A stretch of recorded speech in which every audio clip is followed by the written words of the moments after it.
ایک چھوٹا سا بچہ 15-16 سال کا یہ لڑکا ہے، جنگل کے اندر بکریاں چرا رہا ہے۔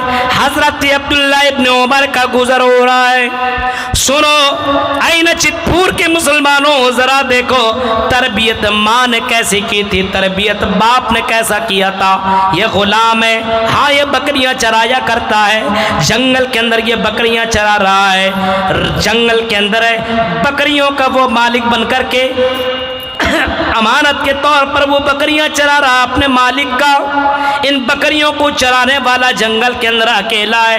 حضرت عبداللہ ابن عمر کا گزر ہو رہا ہے جنگل سے، اور حضرت عبداللہ ابن عمر کو بھوک لگ جاتی ہے۔ حضرت عبداللہ ابن عمر بکریوں کی اس چرواہے کے پاس پہنچتے ہیں، اور پہنچنے کے بعد اس چرواہے سے کہتے ہیں، اے بکری کے چرواہے، اے چرواہے، یہ بکریاں کس کی ہے؟ جواب میں کہتا ہے یہ بکریاں میری مالک کی بکریاں ہیں۔ اچھا تم اس کو چراتے ہو، تم اس کی حفاظت کرتے ہو؟ کہا کہ ہاں اس کو میں چراتا ہوں، اس کی میں حفاظت کرتا ہوں۔ حضرت عبداللہ ابن عمر کہتے ہیں مجھے بھوک لگی ہوئی ہے، تم مجھے کسی بکری کا دودھ پلا سکتے ہو؟ یہ چرواہا، یہ غلام کہتا ہے اے اجنبی ہم تو تمہیں جانتے بھی نہیں ہیں، اور اگر جانتے بھی تو سنو، اے اجنبی ہم تمہیں ان بکریوں کا دودھ نہیں پلا سکتے۔ حضرت عبداللہ ابن عمر کہتے ہیں کیوں نہیں تم مجھے ان بکریوں کا دودھ پلا سکتے ہو؟ کہا کہ اے اجنبی اس وجہ سے ان بکریوں کا مالک میں نہیں ہوں، میں ان بکریوں کا مالک نہیں ہوں، میں محافظ ہوں۔ جب بکریوں کا مالک نہیں ہے تو میں بکری کا دودھ میں تمہیں کیسے کر پلا سکتا ہوں؟ ہاں میرا مالک نہیں ہے تو کیا ہوا، لیکن مجھے اس کی اجازت نہیں ملی ہے کہ بکریوں کا دودھ میں تمہیں پلا دوں۔ حضرت عبداللہ ابن عمر تعجب کرنے لگے، سوچنے لگے کہ جنگل کے اندر یہ غلام، یہ چھوٹا سا بچہ، یہ 15 سال کا یہ لڑکا، ارے یہ اتنا زیادہ امانت دار کیسے ہو سکتا ہے؟ یہ چیک کرنے کے لیے حضرت عبداللہ ابن عمر نے پوچھا اے غلام، اے بکریوں کے چروائے سنو، ایسا کرتے ہیں تم بھی خوش ہم بھی خوش، بکری کا جتنا بھی پیسہ لگے تم اتنا پیسہ لے لو، ایک بکری ہمیں دے دو، ہم اس کا دودھ پی لیتے ہیں، اس کو ذبح کر کے گوشت اس کا کھا لیتے ہیں، تمہارے مالک کو پتہ نہیں چلے گا، اگر پوچھ لیا تو بول دینا پتہ نہیں کسی ریوڑ نے کھا لیا، اور اتنی بکریوں میں تمہارے مالک کو کیا پتہ چلے گا؟ ماں باپ نے کیسی تربیت کی تھی اور کتنا زیادہ اس کو اللہ کے تعلق سے بتایا تھا، اللہ کا مقام اپنے بچے کو بتایا تھا۔ یہ چرواہ بکریوں کا چرانے والا یہ غلام چیخ کر کے کہتا ہے ہاں اجنبی تم صحیح کہہ رہے ہو، تم بھی خوش میں بھی خوش، تمہیں بھی گوشت اور دودھ مل جائے گا، ہمیں بھی دینار و درہم مل جائیں گے۔ لیکن غلام چیخ کر کے کہتا ہے آئین اللہ، اے اجنبی بتاؤ پھر اللہ کہاں ہے؟ اللہ کہاں ہے؟ کہا اللہ کہاں یہ بتاؤ، اگر ہم یہ کام کر لیں تو ٹھیک ہے، میرے مالک کو پتہ نہ چلے، لیکن میرے مالک کا جو مالک اللہ ہے اس مالک کو تو پتہ چل جائے گا، کل قیامت کے دن میں اپنے رب کو کون سا میں چہرہ دکھاؤں گا؟ امانت میں خیانت کرنے والا کیا جنت میں جا سکتا ہے؟ حضرت عبداللہ ابن عمر نے یہ جملے سننے کی بعد واپس جب آئے، اس غلام کو تلاش کیا گیا اور اس کے مالک کو بھی بلوایا گیا۔ حضرت عبداللہ ابن عمر نے اس کے مالک سے کہا اے مالک اس غلام کو آزاد کر دو، جتنا دینار و درہم تمہیں لینا لے لو، لیکن اس غلام کو تم چھوڑ دو۔ اس نے زیادہ سے زیادہ پیسہ لے کر کے اس غلام کو اس نے آزاد کر دیا۔ حضرت عبداللہ ابن عمر کہتے اے غلام تم کو ایک جملے نے دنیا کے غلامی سے آزاد کرا دی، یاد رکھنا اگر یہی عقیدہ تیرا رہا، یہی ڈر اللہ کے تعلق سے تیرا رہا تو یاد رکھنا تم جہنم سے بھی آزاد کر دیے جاؤ گے۔ یہ کتنا عقیدہ مضبوط تھا، اللہ سے کتنا ڈرتا کہ جنگل کے اندر بھی وہ باقاعدہ امانت میں خیانت نہیں کر رہا ہے۔ آج دیکھیے ہمارے اور آپ کے اندر اللہ کا ڈر ہے؟ ہم اور آپ اللہ سے ڈرا کرتے ہیں؟ میرے بھائیوں، ہمارے اندر اللہ کا ڈر نہیں، ہمارے بچوں کے اندر اللہ کا ڈر نہیں۔ آپ کوئی بھی کام کر رہے ہیں، یعلمون ما تفعلون وَإِنَّ عَلَيْكُمْ لَحَافِظِينَ، اللہ فرماتا میرے بندو ہم نے تمہارے پر محافظ متعین کر رکھے ہیں۔ یعلمون ما تفعلون، جو تم کرتے ہو اس کو ہم جانتے ہیں۔ کِرَامًا کاتبین، لکھنے والے کو ہم نے متعین کر دیا ہے۔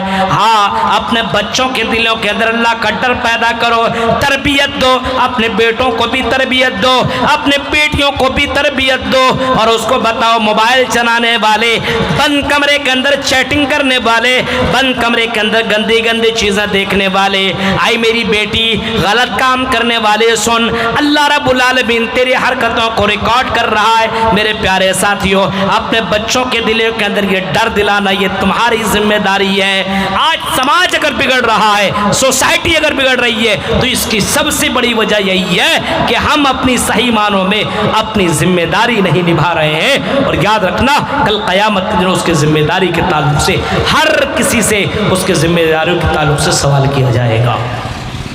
میرے بھائیوں، اولاد ایک بڑی نعمت ہے، اولاد کی صحیح تربیت کیجیے، اولاد کو آپ جنت میں جانے کا ذریعہ بنائیے، ہاں بنائیے اپنے اولاد کو جنت میں جانے کا ذریعہ۔ آپ کی اولاد نماز پڑھے گی تو آپ کو بھی ثواب ملے گا، آپ کا بچہ، آپ کی بچی اگر دین کا کام کرے تو آپ کو ثواب ملے گا۔ یاد رکھنا میرے پیارے ساتھیوں، یاد رکھنا آپ مر جائیں گے لیکن آپ کا بچہ نماز پڑھے اور نماز پڑھنے کے بعد اپنے ماں باپ کے حق میں دعا کرے تو اس بچے کی دعا بھی اللہ تعالیٰ سنے گا۔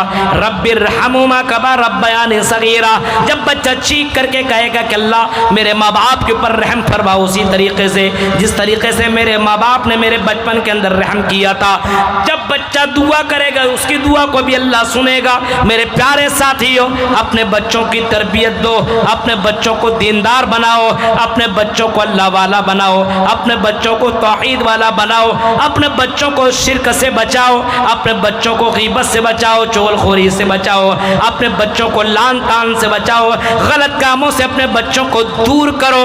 حضرت لقمان علیہ السلام کا ذکر قرآن کریم کے اندر موجود ہے، اور اللہ تعالیٰ نے اس لقمان علیہ السلام کا ذکر بھی کیا ہے، اور باقاعدہ اس کے بارے میں لکھا ہے کہ حضرت لقمان نے اپنے بیٹے کو نصیحت کی تھی، آئی میرے بیٹے یا بنی لا تشرک باللہ، آئی میرے بیٹے یاد رکھنا اللہ کے ساتھ کسی کو شریک مت کرنا، شرک مت کرنا، کچھ بھی ہو جائے شرک۔ اب اور آپ شرک سمجھ نہیں پا رہے ہیں، صرف یہ سمجھتے ہیں کسی قبر اور کسی مزار کے سامنے سجدہ کرنا ہی شرک ہے، نہیں، شرک یہ بھی ہے، شرک اس کو بھی کہا جاتا ہے۔ یاد رکھنا میرے بھائیوں، اللہ کے علاوہ کسی اور کے اوپر بھروسہ کرنا، توکل، اللہ پر بھروسہ نہیں ہے۔ میرے بھائیوں، اسی وجہ سے دکان میں بیٹھ کر کے نماز پڑھنے نہیں جا رہے ہو، بھروسہ نہیں ہے، بھروسہ رکھو۔ اور اللہ کے نبی فرماتے لو انکم توکلتم علی اللہ حق توکلہ لرزقکم کما یرزق الطیر، جس طریقے سے چرند اور پرندہ اللہ پر بھروسہ کرتے ہیں، اگر تم اسی طریقے سے اللہ پر بھروسہ کرنے لگو، توکل، چرند اور پرندوں کو دیکھیے، صبح سویرے اپنے گھونسلوں سے نکلتے ہیں، ان کے پاس کھانے کا کوئی سامان نہیں رہتا ہے، لیکن شام کے وقت جب آتے ہیں تو ان کا پیٹ بھرا رہتا ہے اور اپنے بچوں کے لیے بھی کھانا لے کر کے آتے ہیں۔ یہ توکل، یہ بھروسہ اللہ کی ذات کے اوپر اس کو اتنا زیادہ ہے، لیکن آج مسلمانوں کو اللہ کی ذات پر بھروسہ ہی نہیں ہے۔ فرمایا اللہ کی ذات کے اوپر تم پورا کا پورا بھروسہ کرو، ہاں کمانے کے لیے جاؤ، لیکن میرے بھائیو اللہ کی عبادت کرنا مت بھولو، اور یاد رکھو عزت و ذلت کا مالک اللہ تعالیٰ، روزی روٹی کا مالک اللہ تعالیٰ ہے، اللہ کے علاوہ روزی روٹی کا کوئی مالک ہو ہی نہیں سکتا ہے۔ اپنے بچوں کے اندر یہ عقیدہ پیدا کرو، آئی میرے بیٹے لا تشرک باللہ، اللہ کے ساتھ کسی کو شریک مت کرو۔ یہ بتاؤ حضرت لقمان نے کئی باتیں اپنے بیٹے کو بتائی، ان باتوں کو آپ پڑھیے، سورہ لقمان کی تلاوت کیجئے، اس کی تفسیر میں جائیے، آپ پڑھیے، آپ کو بہت سی باتوں کا علم ہوگا۔ ان باتوں کی طرف میں جانا نہیں چاہ رہا ہوں، مجھے کہنے کا مطلب یہ ہے کہ اولاد اور مال یہ اللہ کی بہت بڑی نعمت ہے، ان دونوں نعمتوں کی اوپر گہری نظر ہونی چاہیے اور ہمیشہ اس کی ذمہ داری کا احساس ہونا چاہیے کہ میں ان دونوں معاملات میں، اگر میرے پاس مال ہے تو مال کے تعلق سے واقعی میں حساس مند ہوں کہ نہیں ہوں، اس کی ذمہ داری نبھا رہا ہوں کہ نہیں نبھا رہا ہوں۔ اولاد سے نعمت سے اگر آپ کو مالا مال ہے تو اولاد کی صحیح تربیت آپ کر رہے ہیں کہ نہیں، اس کی ذمہ داری نبھا رہے ہیں کہ نہیں۔ آپ اپنے بچے کو پوچھتے کہ نہیں پوچھتے کہ بیٹا نماز پڑھائے کہ نہیں پڑھائے؟ آج تو باپ کو اس کی کوئی فکر نہیں، فون کیا کیسے ہو بیٹے، ٹھیک ہے، کمائی دھمائی ہو رہی ہے، کلکتہ میں کما رہے ہو، ممبئی میں کما رہے ہو، کام چل رہا ہے؟ ہاں وہ کام چل رہا ہے۔ کیا کبھی آپ کو توفیق ہوئی کہ اپنے بچے کو آپ نے پوچھا ہو، اے میرے بیٹے کیا تم نماز پڑھتے ہو کہ نہیں پڑھتے ہو؟ اے میرے بیٹے کماتے ہو تو کماتے ہو، کیا تم دن بھر کا 5 وقت کے نماز ادا کرتے ہو کہ نہیں کرتے ہو؟ اگر ظہر اثر مغرب میں اگر ٹائم نہ ملے، اے میرے بیٹے عشاء کے وقت میں لاسٹ میں سوتے سمے کم سے کم نماز ادا کر لینا۔ میرے بھائیو، مجبوری کے تحت اگر نماز نہ پڑھ سکو تو تمہیں ٹائم جب ملے اس وقت تم نماز پڑھ لو، نماز کسی بھی حال میں معاف نہیں ہے۔ اگر تم کھڑے کھڑے نماز نہیں پڑھ سکتے تو بیٹھ کر کے نماز پڑھو، اگر بیٹھ کر کے نماز نہ پڑھو تو لیٹے لیٹے نماز پڑھو۔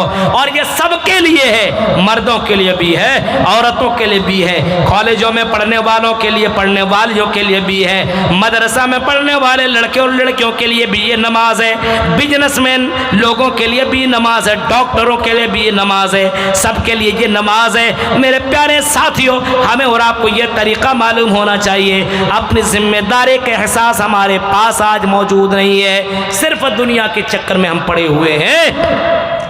اولاد، ہماری اولادیں بگڑ رہی ہے، ہماری آنے والی نسل بگڑ رہی ہے۔ یاد رکھیے، اللہ کے نبی فرماتے ہیں اللہ کے نبی فرماتے ہیں ما من مولود یولد الا علی الفطرہ۔ سنو، جتنے بھی بچے دنیا میں پیدا ہوتے ہیں اسلام کے اوپر پیدا ہوتے ہیں، باپ اس کو چاہے یہودی بنائے، نصرانی بنائے، مجوسی بنائے، یہ اس کی باپ کے اوپر، یہ اس کے گارجین کے اوپر یہ ذمہ داری بنتی ہے، اپنے بچے کو دیندار بناؤ۔ یہ تمہارے اوپر، یہ تمہاری نگرانی میں جو چاہو تم اپنے بچے کو بنا لو، دیندار بنانا چاہو تو دیندار بنا سکتے ہو اپنے بچے کو، اگر تم یہودی بنانا چاہو، نصرانی بنانا چاہو۔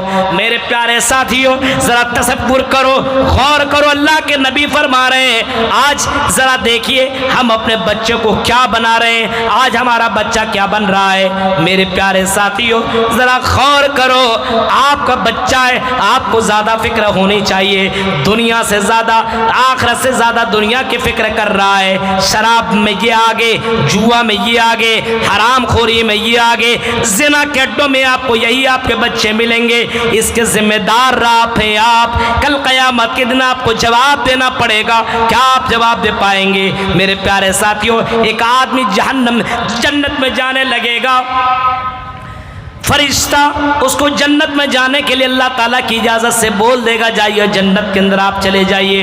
جنت میں جانے لگے گا، ایک آدمی، ایک عورت دوڑتی ہوئی آئے گی، ایک بچہ دوڑتا ہوا آئے گا، ایک لڑکی دوڑتی ہوئی آئے گی اور چیخ کر کے کہے گی اللہ اس آدمی کو روک لیا جائے۔ اللہ اس کو روک لے گا، کہے گا کوئی معاملہ ہے تو بتاؤ۔ وہ چیخ کر کے کہے گی اللہ یہ دنیا کے اندر یہ میرا شوہر تھا، یہ دنیا کے اندر یہ میرا باپ تھا، یہ دنیا کے اندر میرا بھائی تھا، اے اللہ اس نے تو دنیا کے معاملات میں مجھے مارا پیٹا، اگر کھانا صحیح سے نہیں بنائی تو یہ مارتا تھا، لیکن اے اللہ یہ نماز، میں نماز نہیں پڑھتی تھی، اس نے مجھے کبھی نماز پڑھنے کا حکم نہیں دیا، اگر یہ مجھے نماز پڑھنے کا آرڈر دیتا تو میں بھی نمازی ہوتی اور آج میں جہنم کے اندر نہیں جاتی۔ اے اللہ یہ کیسا انصاف ہے، میرا شوہر جنت میں جائے اور میں جہنم کے اندر جاؤں۔ اللہ تعالیٰ کہے گا نہیں، ہمارے یہاں انصاف ہے، اور آج کے دن کسی کے اوپر ظلم نہیں کیا جائے گا۔ عورت کی شکایت پر شوہر کو بھی پکڑ کر کے جہنم کے اندر ڈال دیا جائے گا۔ میرے پیارے ساتھیوں، احساس ذمہ داری اپنے اندر پیدا کرو۔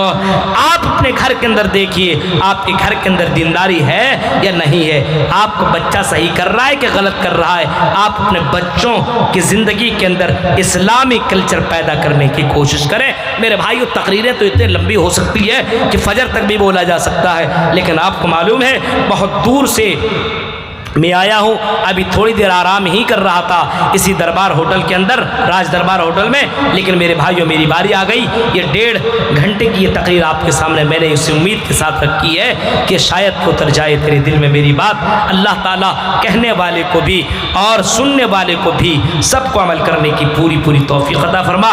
عمل سے زندگی بنتی ہے، جنت بھی اور جہنم بھی۔ یہ خاکی اپنی فطرت میں نہ نوری ہے نہ ناری ہے۔